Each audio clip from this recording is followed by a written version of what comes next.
Call to order this regular joint meeting of the Minnehaha County and Sioux Falls Planning Commissions, and I will begin with a few introductory comments. As a courtesy to everyone here tonight, please make sure that all cell phones are turned off. Please note that tonight's Planning Commission meeting will be rebroadcast via CityLink and posted on the www.minnehahacounty.org site for viewing by the general public. The two planning commissions work together on land use and zoning matters within the rural areas surrounding the city. This area is displayed on the screen.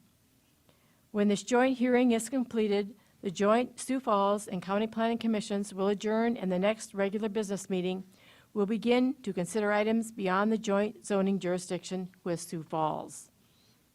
Any final action taken on the conditional use permit application tonight will take place 5 working days following this meeting, unless a written appeal of the Planning Commission's decision is filed in the Planning Office by Tuesday, July 6th at 5 p.m.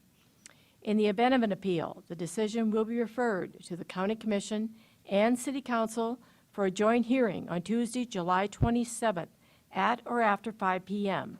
That meeting is held in Carnegie Town Hall at 235 West 10th Street. First on the agenda tonight is public input. Is there anyone who wishes to speak on an item that is not on the agenda?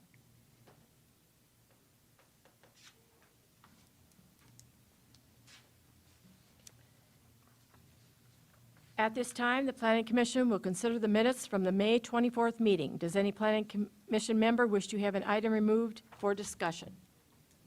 Madam Chair, I move the approval of the minutes.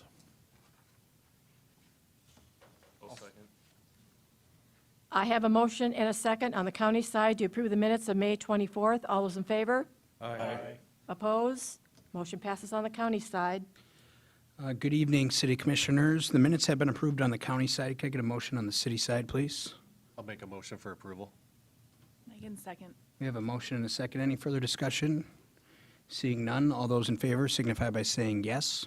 Yes. All those opposed say no. The minutes have passed on the city side. Thank you. For the regular agenda, we will follow our normal hearing procedure by requesting planning staff to present a report on the item that's there, and then request the petitioner to come to the podium and make a statement or answer any questions. Anyone from the audience wishing to address that item shall be recognized by the chair, move to the podium, state your name and address for the record. The planning commissions will then discuss the matter and take appropriate action.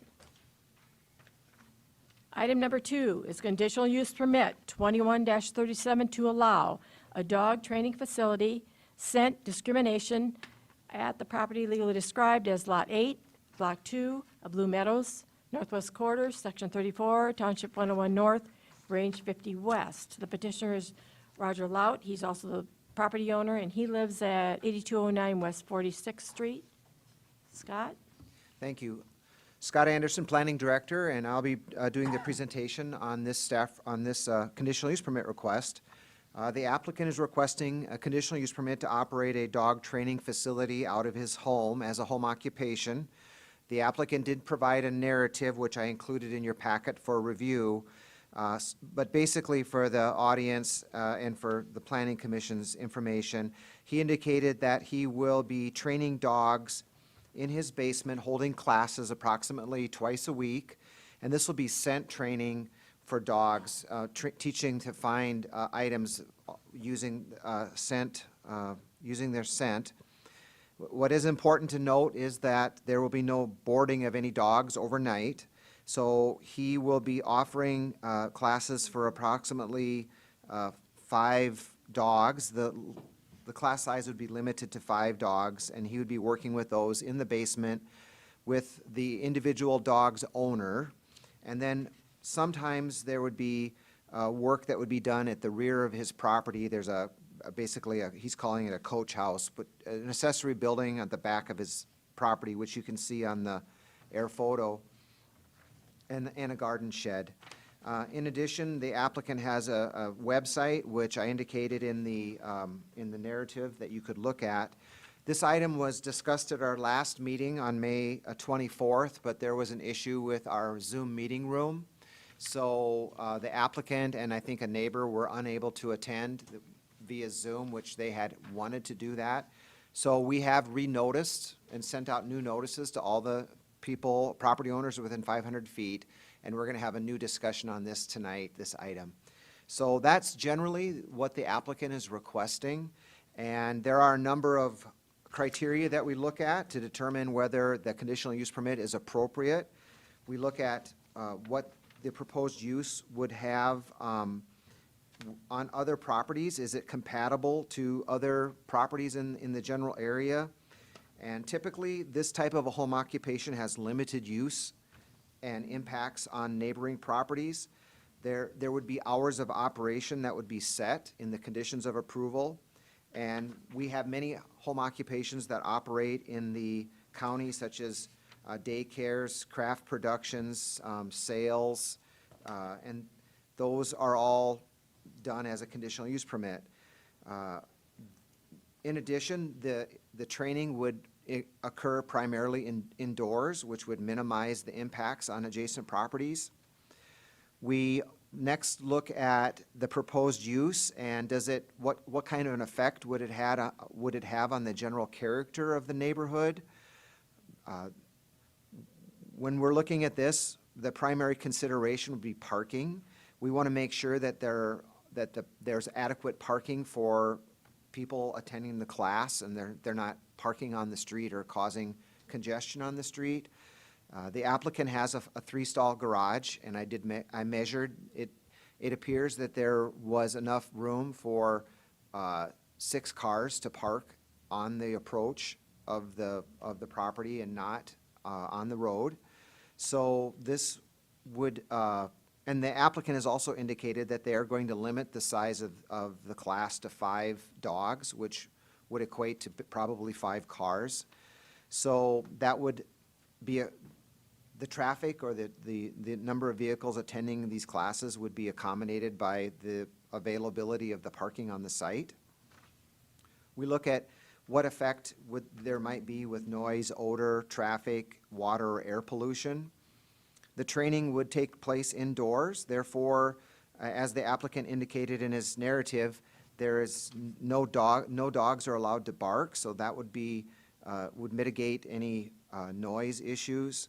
And the applicant has a fully fenced property, which would provide screening from the surrounding houses, and the interior training would eliminate the noise.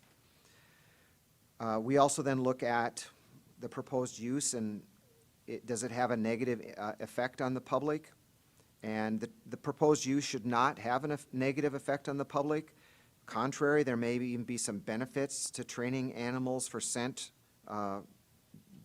for the community at large. And then finally, we evaluate health, safety, the general welfare of the public, and the comprehensive plan. And generally, a home occupation does not harm the health and safety of the community. The welfare of the public may be even enhanced by this type of an activity, providing some kind of a benefit for the community. The zoning of the area would remain intact. We're not rezoning the property, which respects the intent of the comprehensive plan. That being said, staff recommends approval and recognizes that the proposed conditional use permit is compatible with surrounding land uses and our 2035 comprehensive plan. Staff recommends approval of conditional use permit 2137 with 8 conditions. Madam Chairman, would you like me to read the conditions? Yes, Scott. Okay. Great, please. So condition number 1, a minimum of 6 off-street parking spaces must be provided. No parking shall be allowed on West 46th Street. Number 2, class sizes shall be limited to 5 dogs. No dog boarding shall be allowed. Number 3, all new and replacement lighting must be pointed downward and of a fully shielded and cut-off design as to prevent light from shining onto other property. Number 4, the hours of operation shall be 9 a.m. to 9 p.m. Monday through Saturday. Number 5, that any signage meet the requirements set forth in Article 17, which is the on-premise sign requirements of the zoning ordinance, and obtain a building permit prior to any installation. Number 6, that the applicant obtain a South Dakota sales tax license and collect any sales tax as needed. Number 7, that the conditional use permit is granted to Roger Loud and not transferable to any future owner or lessee of the subject property. And finally, number 8, that the Planning and Zoning Department reserve the right to enter and inspect the site after proper notice to the owner to ensure that the property is in full compliance with the conditional use permit, conditional use permit conditions of approval and the Minnehaha County zoning ordinance. I'd be glad to answer any questions. I do have a couple of slides that are pictures I took. So this is the site plan that was submitted by the applicant. You can see the house and the 2 accessory structures in the back. And these are this is the front of the property. You can see my pickup, the county pickup, is parked, and there was adequate room actually behind that for another vehicle, which would allow for plenty of parking on the site, and there's a 3-stall garage there. This is looking to the east down 46th Street. This is looking back to the west towards Ellis Road. And this is across the street. It's a vacant lot. This is looking to the north east. I took this picture to show that the property, this is the applicant's property, and it shows it's fenced. There's a fence that goes all the way around the property. And I will take it back to the general site plan. Any questions? Madam Chair? Yeah. I see that there's one concern people have, that what if they change their business and do dog obedience or something like that? Would they have to come back to you, Scott, to change that? Or would they be able to just roll over and? Well, the conditional use permit, the title of the conditional use permit is 2137, to allow a dog training facility scent discrimination. So if they were going to do, Show dogs or something? yes, they would have to come in and amend their conditional use permit, because it's specified for scent training. Thank you. Anyone else have questions for Scott? Madam Chair. Kurt? Scott, I have a question. Again, I hate to labor this about the parking condition, but I'm just worried that I don't want the owners of this business penalized if one of their customers chooses not to park in his driveway. How much responsibility is it after he's allowed for accommodated off-street parking, but someone still parks on the street? It's still allowed normally, correct? I don't want him penalized because this restriction is on here. Does that make sense? I can understand, yes, it makes sense, but the flip side of that is that he does have a responsibility because he is operating that business. And as part, I sort of feel as a planner that he should be required to make the people follow his rules, and if they choose not to follow the rules, then I guess they can hit the road and not take the classes there, because I don't think, I just think that it's better if he accommodates the parking on his property.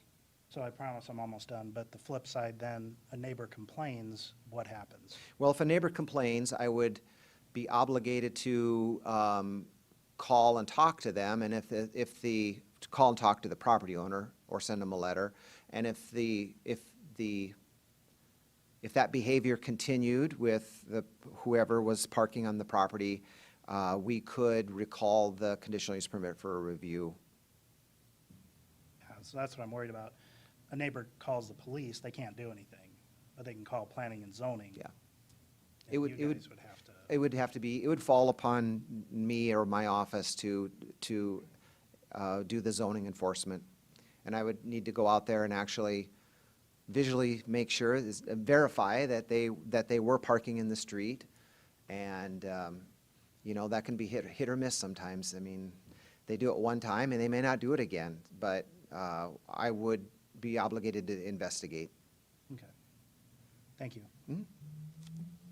Any other questions? Guess not at this time. Okay. Is the petitioner here? Will you please come forward and state your name and address?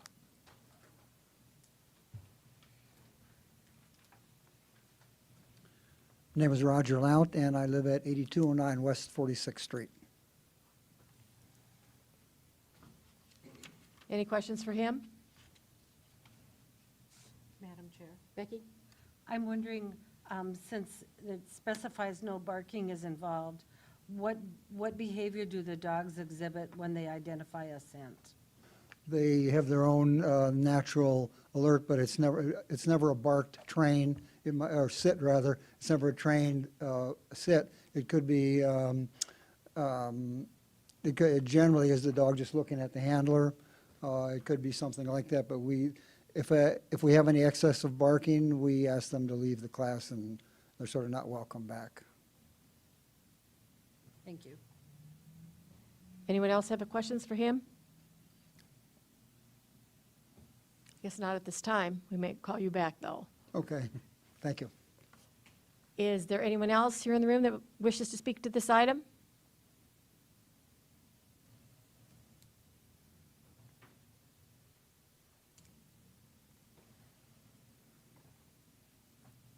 Okay.